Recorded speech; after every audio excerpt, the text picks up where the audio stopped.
بسم اللہ الرحمن الرحیم۔ اللہم صلی علی محمد وعلی آل محمد۔ Welcome to my channel Urdu Islamic centre. نبی پاک صلی اللہ علیہ وسلم سے ایک شخص نے کہا تھا، یا رسول اللہ میرے پاس ایک دینار ہے، میں کہاں خرچ کروں؟ حضور نے خرچ کرنے کی ترتیب بتائی، فرمایا اسے اپنی ذات پر خرچ کر۔ عرض کی یا رسول اللہ صلی اللہ علیہ وسلم اگر میرے پاس ایک اور دینار بھی ہو؟ فرمایا اسے اپنی بیوی پر خرچ کر۔ کہ یا رسول اللہ اگر ایک اور دینار بھی ہو؟ فرمایا اپنی اولاد پر خرچ کر۔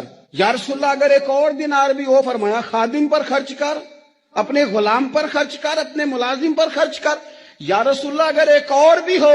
فرمایا پھر تو تجھے اللہ کے راستے میں دینا چاہیے نا، پھر تو تجھے فی سبیل اللہ کچھ کام کرنا چاہیے نا۔ اگر اللہ نے تجھے یہاں تک وسعت دی ہے کہ بیوی کا خرچہ بھی پورا ہو گیا، بچوں کا بھی ہو گیا، خادم کا بھی ہو گیا، تیرا اپنا بھی ہو، اتنی ساری نعمتوں کے بعد بھی اگر کوئی نہیں بانٹتا، پھر اسے سوچنا تو چاہیے نا، اسے غور تو کرنا چاہیے نا، جب اتنی ساری اللہ نے اسے وسعت دی۔